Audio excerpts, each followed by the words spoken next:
Good afternoon and welcome back. We are here again in this new year and Happy New Year again. Although hasn't started very well, at least weather-wise, has been so cold. I don't know about you, but I normally cannot handle cold. But this is beyond anybody handling anything. It just is so horribly Siberia-like cold that it doesn't even make any sense. Because one thing is having this cold in the north, but as I understand, is in Oklahoma also. Oh yeah, that's ridiculous. We had. There was one day where I woke up and my weather app said 0. Yeah, which is unheard of, for Tulsa anyway. Yeah, I mean that's ridiculous. And I know the Northeast, that's not so unusual, but they were not at 0. They were way below 0. And we are talking way below 0 Fahrenheit. We are not talking about below 0 Celsius. That's not that bad. Fahrenheit, it's awful. I mean, gee, it's ridiculous. And, yeah. Okay. So we have all these jokes. Everybody's coming up with the jokes about global warming, okay? My favorite one is that one about the kid on the Poor old sled. Al Gore. Poor old Al Gore. I've seen his face in at least 20 different jokes this week. Oh, really? Yeah. All about global warming. Yeah. And he's not hiding in shame? Well, that's kind of that's the general idea. Yeah, he should be hiding his shame. I mean, I just knew when he was coming all the way out with that. And now people can ask, why the heck? Yeah, cold, winter and everything, why the heck are we having this cold? And I am trying to explain something by relying on the memory of people. Remember around before Thanksgiving and around Thanksgiving about this comet? And I don't remember the name of the comet. What was it? Ison. Okay. The comet was, they didn't know if it was going to disappear and vanish going around the sun, or it was going to, we were going to get into the tail end of it, or what. Well, obviously debris from that comet are the cause of this unusual extreme weather. That's normal in the history of the weather on the planet. That has happened all the time. And a extreme drop in temperature. And it's happening and then it's going to disappear. Those are the debris from the comet that are hitting and creating problems. Is anybody talking about it? It is so obvious that it's almost ridiculous. Is anybody talking about it? No, of course not. You cannot discuss that subject, because if you put it where it belongs and give the right explanation, what happens? The whole theory of humanity being responsible for global warming falls, and poor Gore is going to have more egg on his face. Okay? It's just his problem that he believes. Scientists are saying, yeah, really? Do you know what you're talking about? No. And you should keep your mouth shut if you don't know what you're talking about. Well, I thought they were scientists. They had white coats on. No, that's not the scientists talking about. He's not talking about supposed scientists that are physicians. He's talking about the other kind, the theoretical, the supposedly real scientists. But then I guess there are some people that are paid and they will say anything, calling it science. But anyway, if they introduce the discussion, they might, if they listen to this show, to save face. But if they actually introduce the issue of the trail and then debris from the comet, then it becomes obvious that humanity cannot possibly be responsible for any change of climate on the planet. And that will destroy all their plans, whatever they are, distraction or whatever. Whatever the plan was to pump humanity with the nonsense of global warming due to cars and so on, then that will fall, and Carbon then taxes. and their purposes, whatever they were, because I still can't figure out what they could gain by making people get all worked up on global warming and humanity being responsible for it. And so we have to sacrifice and make our life more and more uncomfortable to avoid the global warming. It's just a bunch of nonsense, and the event going on now would support that that's a bunch of nonsense. And obviously that is not convenient, so they're letting it pass by and not say anything. And it's just unbelievable what is going on this planet. Not the cold weather, because that can be scientifically explained. And I'm just waiting till tomorrow and Friday when the temperature is going to go up, because I sure have a thing against cold weather. I'm the enemy of winter. And you know what? I'm wondering what's the purpose of winter, because the water reservoir are from rain and not snow. Not that much from snow. So what's the purpose of winter? I've always said, years ago, my daughter gave me this keychain that said Queen of the Universe. And I said, you know what? If I really were the Queen of the Universe, I issue a decree abolishing winter. That was certainly would do. We can keep spring and fall, but winter definitely needs to be abolished. So, and that's my stand on the issue still. Winter needs to be abolished. Okay, I can't, but I wish I could, because I have been having a really difficult time. I mean, come on, I've been a zombie 4 days. I cannot handle this cold. And obviously, a lot of other people cannot handle it. I mean, the office was the human, the planet after a neutron bomb explosion. The building was still there, but people were not. There was nobody, deserted. It was terrible, very depressing, impossible to walk outside. You had to be really careful not to fall. Ice everywhere. I mean, it just might even look good, look nice, especially when you have a lot of snow and nobody has walked on it because nobody's going out. Yeah. So the snow is untouched and look nice. But I mean, come on. We are at a state that the heaters cannot handle warming up a place, and fuzzy pajama pants and fuzzy tops are not enough. I mean, if you're still cold after that, it's not. Oh, man. I cannot handle winter, but I know that extreme. I don't know who can. I mean, people say, oh, I like winter, but not to that extreme. Nobody can. And then, cars won't start. Oh, no. And without a car, you can't walk. I mean, did you get the Onion thing from the Onion website about why this winter, this cold winter is particularly bad on idiots? Oh, yeah, I saw that. It was pretty funny. Yeah, it really was a riot. If anybody hasn't seen it, you need to go there and see it, because it's just to the website and see it, because it's really funny. Now, why would anybody with this kind of cold go outside in underwear? Polar Bear Club. And really? Well, those guys go swimming in the Hudson River when it gets... Yeah, but they don't lock themselves out of their house accidentally. Well, yeah, true. So, and what was the woman that was driving her car without cleaning the windshield? Because that rings a bell. I can't remember exactly what it was. She wanted to go out for a Slurpee or something, but it was too cold to clean the windshield, and so she was driving with the no sight. Okay. Yeah. So you go to that website. It's really funny. Okay. So enough with the laughter. Now we're gonna...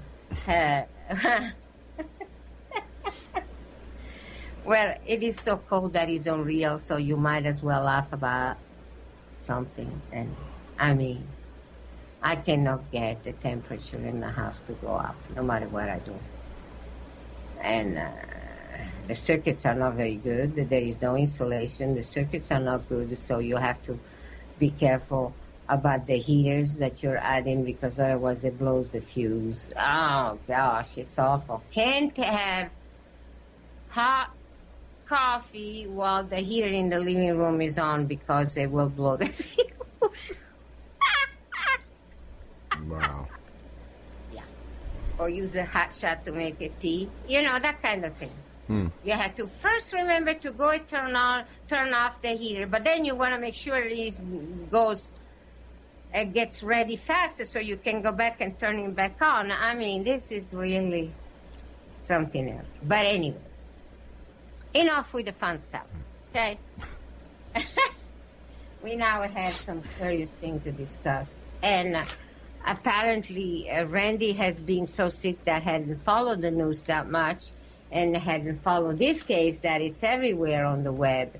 And it's about the little girl, the 13-year-old in Oakland that ended up brain dead after reportedly a tonsillectomy. Okay?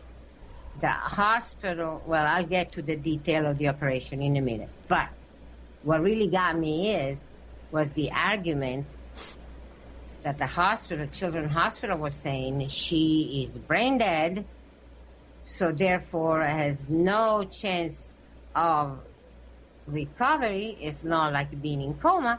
There is no chance of recovery, so we are going to disconnect it to everything, feeding and anything to help her heart, and basically send her for an autopsy. Now, the mother understandably said her heart is beating, she's not dead. And they said, no, you're delusional, she's dead. So the mother got an attorney and went to court to be permitted to move her daughter because the hospital wouldn't allow her to move the daughter. She's dead, we're sending it for autopsy, and that's it. We're not allowing her to take her daughter. To me, that's the first problem. It's her daughter. Yes, she brought it to the hospital voluntarily, and in my opinion, voluntarily, she should be able to remove her from the hospital, not having to pay a lawyer and go to court to get permission to move her own daughter, that, by the way, as it turned out, was messed up by the hospital mistake, and allow the hospital to do whatever they wanted with her. That's absolutely absurd. And what is even more absurd is this judge. Okay, and the name of the judge is Evilio. Okay, I read the last name Grillo, and it will be Grillo, which means cricket in Italian, if it is Italian. If it is Spanish, it will be Grillo. But I don't know what he is. Of course, from the first name, Evelio, it's probably not Italian, it's probably Spanish. But I don't know, okay? So I'll give you the two possibilities. Either Italian Grillo or is it Spanish Grillo.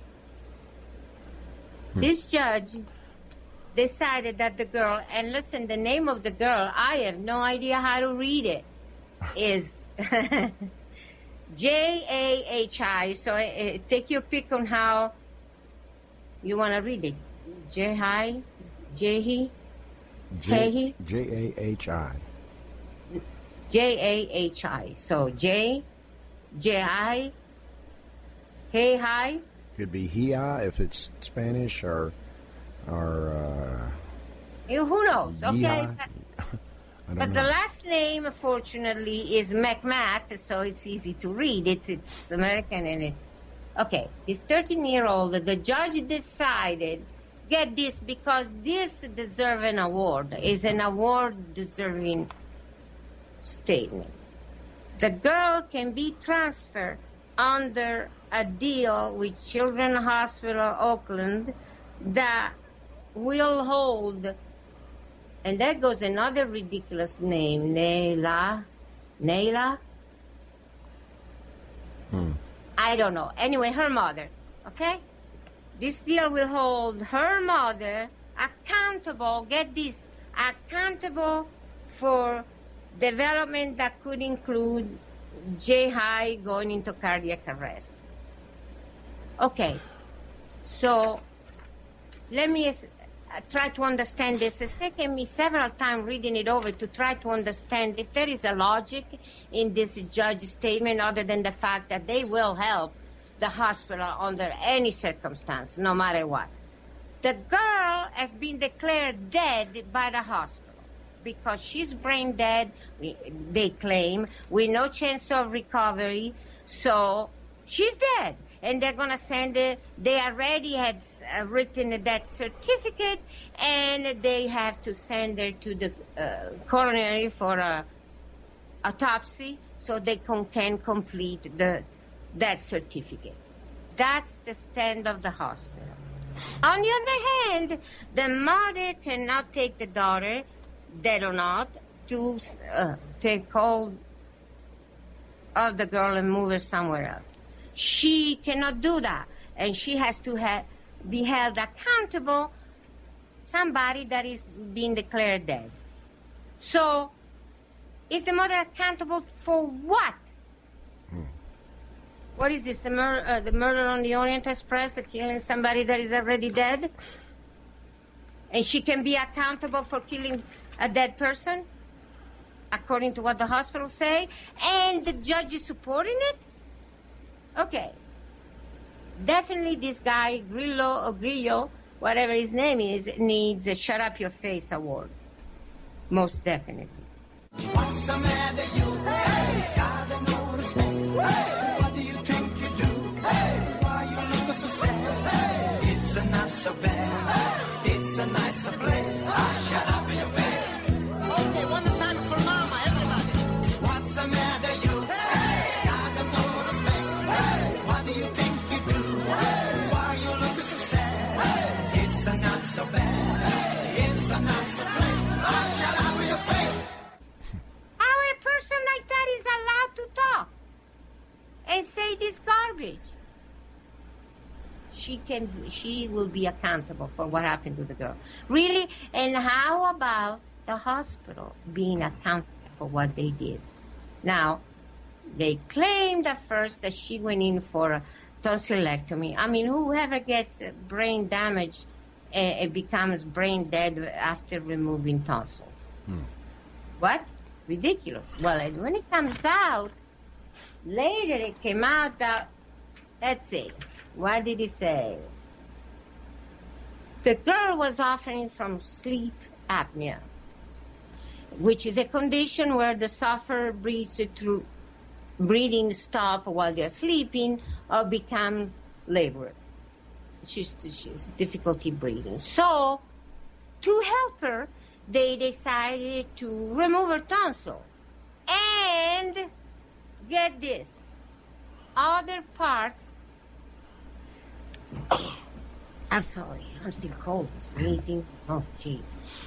And other parts of the nose and throat.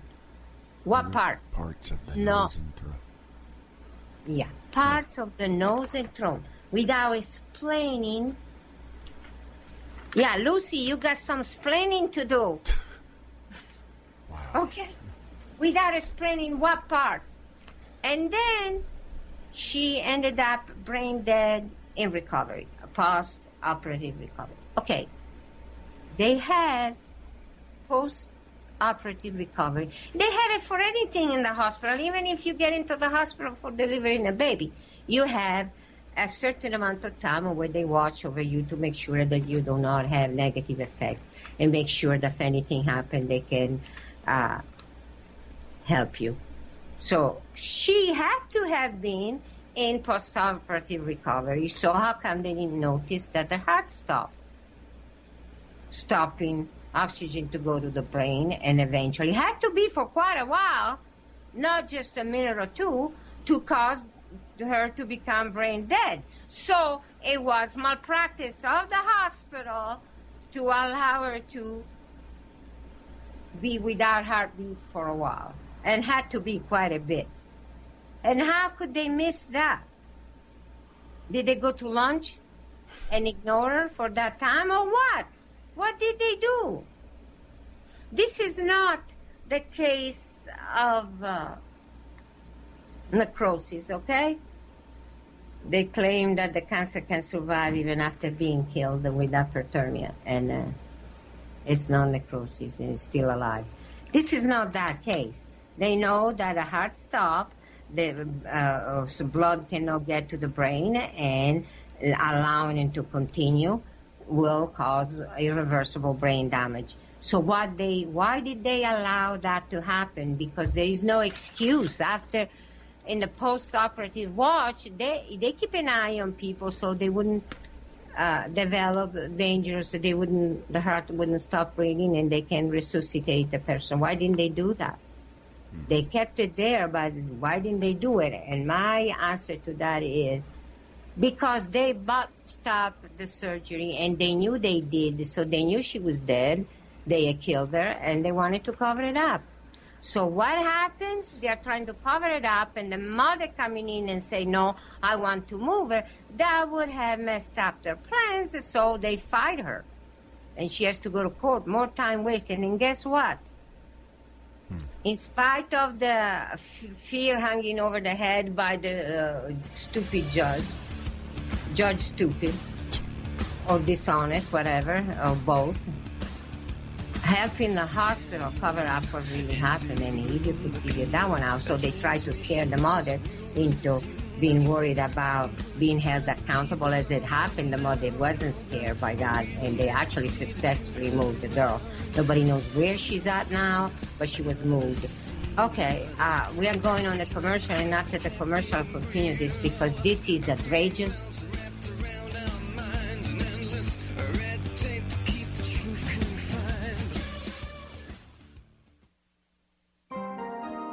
Real alternative radio. We are OrionTalkRadio.com. Orion News Talk exists because the corporate news media has failed us miserably. Our media has been controlled for decades. In 1917, J.P. Morgan bought up or infiltrated the top 25 newspapers, and news control became reality. The CIA took over in the 1950s with Operation Mockingbird, recruiting over 400 journalists and news people, including Walter Lippmann, Edward R. Murrow, and Walter Cronkite. And today's top media figures are members of the Council on Foreign Relations, a group that at best is a think tank for foreign intervention, and at worst a proponent for the New World Order. The number one rule in journalism is to always follow the truth. The number two rule is no entangling alliances that prevent you from following rule number one. So why then are corporate media members part of the CFR? And now today, 6 corporations control our major media, which is why more people are turning to us. So keep listening and tell a friend. Orion News Talk, news and views beyond the mainstream media. Okay, we are back from the commercial. And actually, I can't believe that. I know that Randy was sick, but I can't believe that he missed that online. It was everywhere about this girl. It was a real big struggle. And you can imagine. It was like alien abduction. There's just missing time there. Yeah. I spent 3 days in bed. And I'm still not back to normal yet. But.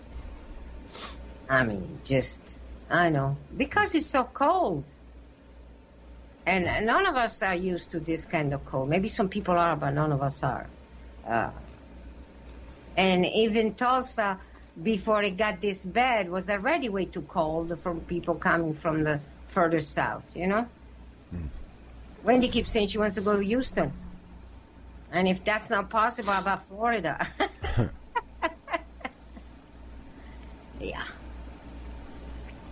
That's probably why her father escaped to Houston. Heard what winter was going to be and went back to his house in Houston. Anyway.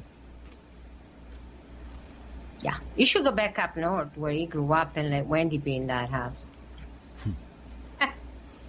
Okay. Anyway, let's be serious here about this case. It is disgusting. Now, why wouldn't they feed her properly through the tube? Now, feeding through the tube is not like eating normal meals, but it's certainly enough to keep her with enough energy and sufficient to survive. So why would they do that, and why would they be in a hurry to declare dead and close the case? Why? because they must have botched up the surgery so badly they didn't want anybody to find out. That's why. It's the writing, it's on the wall. They're trying to cover up, and the judge helping them to cover up. And then what do? The usual thing they do, blame the mother.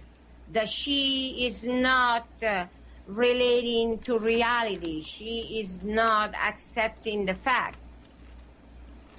She's not accepting the fact that her daughter was murdered in the hospital by botching up surgery.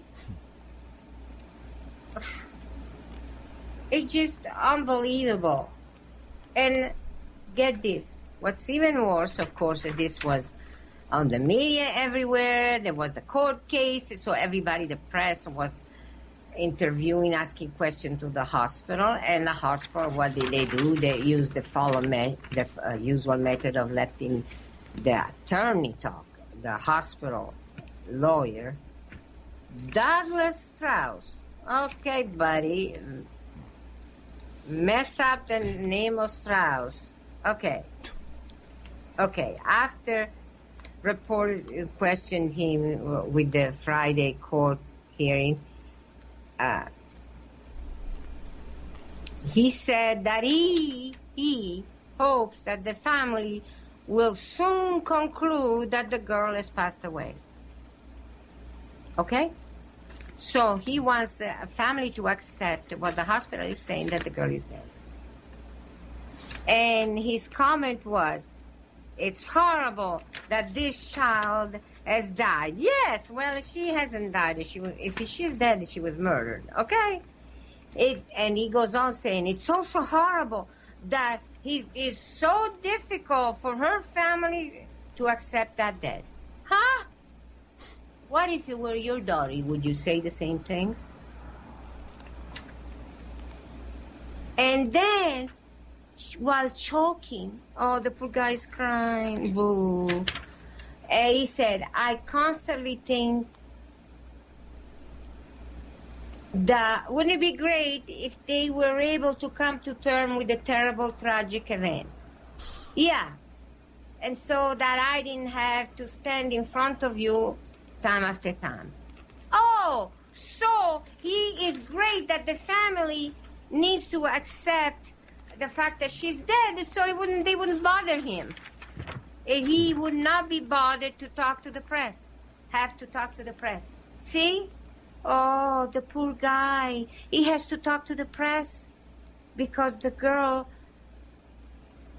is not dead. If she's dead, she was murdered. That's a totally different. Dead is one thing, murder is another. And it was murder at the hospital. And do you want to know, talking about stupidity, human stupidity, if you look on web on the article, and then they have comment of people, all the comments you can read, oh, the hospital people are so great, they try to help, and this woman is making their life difficult. Okay? The woman of a girl that, yes, had a problem of sleep apnea and needed some help, but she was murdered by incompetence, carelessness, I don't know what. One of the two or both. And then to cover up their mistake, the situation was made worse by not resuscitating her on time before she got brain damage and by not feeding her to the feeding tube. I mean, come on. And you think that it's wrong for the mother to be furious and want to get her kid out of there? If she can save it, she's going to at least try. Instead, the hospital is in a hurry to make her accept the fact that she's dead so they can close up the death certificate. They can have in-house autopsy, if you get my drift. In-house autopsy, not somewhere else where the truth can come out. No, in-house. And she's not allowing that to disconnect her and do that. She's not allowing. So the woman is delusional. The woman is a problem. The woman is guilty, and she needs to be held accountable. If anything goes wrong, she killed a dead person. So she has to be accountable. Not that she's trying to save her if there is a chance to do so, because the hospital obviously is not doing it. This is horrible, and it needs to be viewed carefully to wake up people on what happens in the medical establishment, what happens in hospital. This is horrible. I mean, AIDS is nothing new to me because I have seen people in the hospital killing off my patient, killing them off intentionally with morphine just to prove that what I did not work. Not helping them when they were having difficulty in healing because of different problems they had, like this patient that was missing 27 lymph nodes, so obviously could not drain the fluid coming from the lymphatic system with the dead flushing out the dead cell. It was not flowing through because the man was missing 27 lymph nodes. And the other one, he had a tumor behind his ear. I killed the tumor, and then, of course, was doing great for a while until the immune system started attacking the dead tissue, and he was having a healing reaction, which is normal, happens to everybody, and it's more so for people that don't follow the guideline and take the supplements that are told to take. So if they don't follow it, they have a very uncomfortable healing process. And he decided that it would have been easier to get that tissue removed, which would have been, and he would not have had any major scar due to the location behind the ear, would have been okay if the doctor had done his job to remove the dead tissue, which he didn't. But guess what he did? And he thought he would never be caught. You hear about, I think I talked about this before, but I want to refresh your memory. You hear about medical, what do we call them? Idiots, incompetent individual, forgetting things inside the body. Yeah. Okay, but forgetting something inside the main body cavity is one thing. I can see something getting lost there, although it's still, to me, not justified, because if they did their job carefully, that wouldn't happen. But something could disappear to their side, and they cannot count, so because they do have the counting team, obviously they cannot count well, and some pieces are forgotten. Okay? But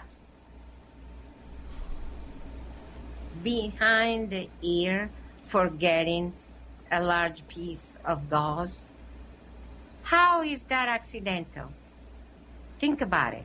Behind the ear, what's there? Bone and skin. And then the tumor that he was supposed to have removed, which he didn't. I don't know what he removed, probably just the fluid around it, not the main tumor. But he forgot a gauze and then stitched him up. And to me, the hope was that it would get infected and the guy would be in serious trouble, come back in, and he would be able to say, see, the method did not work, you still have live cancer, see the problem you have, and now we need to put you for chemo radiation. Okay? But the fact is that the human body doesn't work that way. Okay? And when there is a foreign object, if it can, it tries to reject it. Now, from the internal cavity, what it does get an infection. It's something around it to isolate the extraneous piece from the rest of the body and the system. The infection and all that fluid around with the infection is intended to isolate that foreign piece that does not belong in the body, isolated from the rest of the body. But behind the ear, the easiest thing for the body to do is break up the stitching and eject it. And that's what happened. And the doctor's too stupid to figure out that would happen behind the ear, because it's a different location. And so this guy, the patient, saw the stitch break opening up and pulled out all these things. And then, unfortunately, this guy was stupid enough to believe the reaction of the doctor. When he called the doctor asked, "Oh, my God, I can't believe that I forgot it." "Oh, please." He believed it. And I have other stories of patients that have been, if not killed with chemo and radiation that they did not need, they were killed with morphine, mercilessly, just to do that, to prove that the treatment they undergone, the treatment of their choice, the treatment that I offer, did not work. So, doesn't surprise me that they mess up the surgery and try to cover it up, like in this girl case. It's no surprise at all. I mean, that's part of how they operate, and it's awful. And I forgot about the attorney. Disgusting. His comments are disgusting. This guy needs, I forgot about it, it needs a very prestigious award. He needs a hot cup of coffee in the face. There you go, guy. Learn how to talk. That shows actual and complete lack of concern, lack of sympathy, lack of regrets. It's just unbelievable. Oh, well, we do surgery in our hospital and we batch them up, but, that's surgery. And you have to accept it. And this idiot that put the comment, of course, they're probably trolls paid their, the usual to say things in favor of the hospital. So, they're so great, they're so wonderful, blah, blah, blah. That usual nonsense. Anyway, so what do you do about this? The only thing I can do is show to you what has been going on, read the real facts, why that happened. It's pretty obvious what went on, and I think that they neglected to take care of the girl under post-surgery check because they knew they batched it up and they didn't want it to be known. And it's just disgusting. Not surprising to me, but it's obviously surprising to other people. They just cannot accept that the medical would do this. Well, you better accept it and be aware of it quickly because otherwise your life is at stake. Okay? Yes.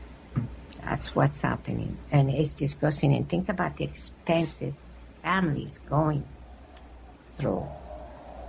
Unbelievable, just in the hope to save the girl that was messed up by incompetence, lack of caring, I don't know what. But it's just, you cannot even cry about it.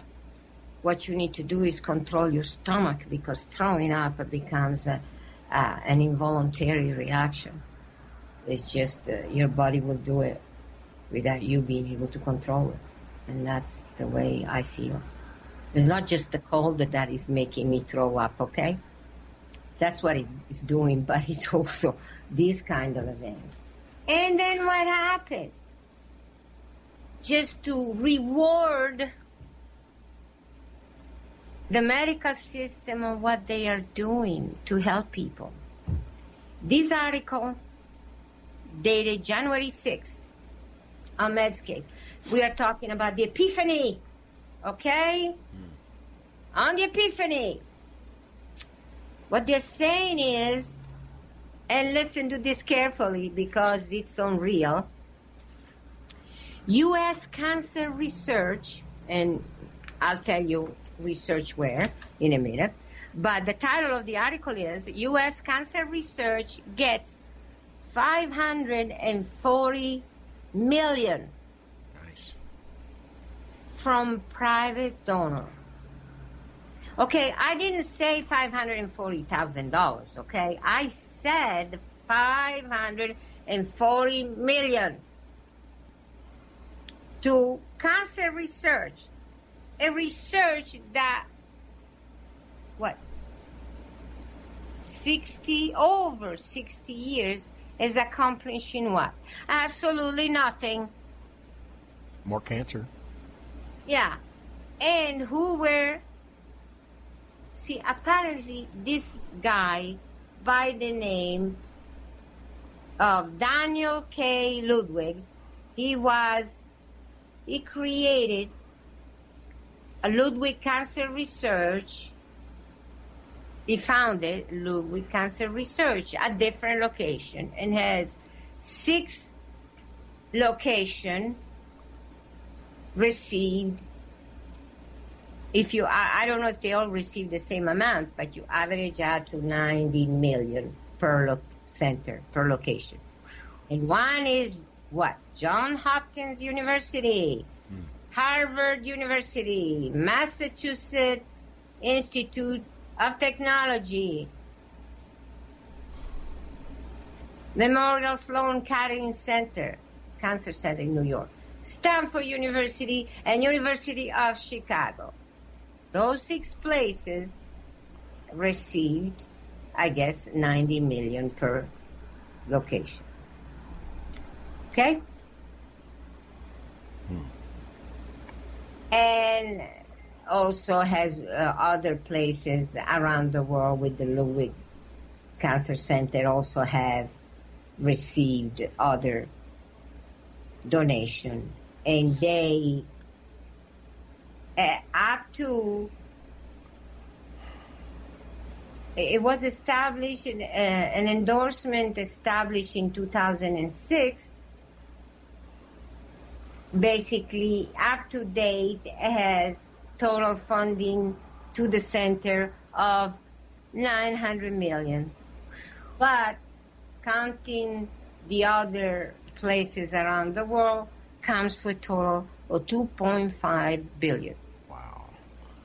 2.5 billion all these years to accomplish what? More cancer. More cancer, more killing, more suffering, more financial ruin. Okay? And think about the amount of money. Oh, but the statement is that this financial gift has helped researchers at Johns Hopkins, for example, to create the first genomic maps of cancer. Genomic maps of cancer.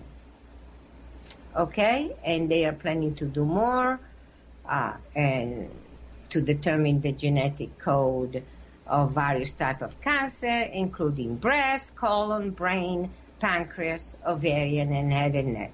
Now, considering the fact that they're all pretty much incurable because they have no success in anything, but officially the pancreatic cancer is considered incurable. They all are, but that's the one, the worst case, and they consider incurable. Okay, so what does the genetic code, mapping of the genetic code accomplishes? Absolutely nothing. Because it hasn't resolved the issue of curing people. People are not being cured. Oh, but we have pursued some of the most important question in cancer. Most important question in cancer, the genetic formation. Okay, does that free a person of cancer? Of course not. But this little company didn't worry about the genetic formation of cancer, didn't worry so much about the cause of cancer, although had it established most cases the cause of cancer. Didn't worry so much about that. All it did worried about killing cancer and freeing people of cancer and effectively creating a situation where the cancer did not return if the patient stayed away from oncologists. And we got about 15 seconds. Okay. And what happened to that company? You all know what happened. We'll discuss more of this after the break. Okay?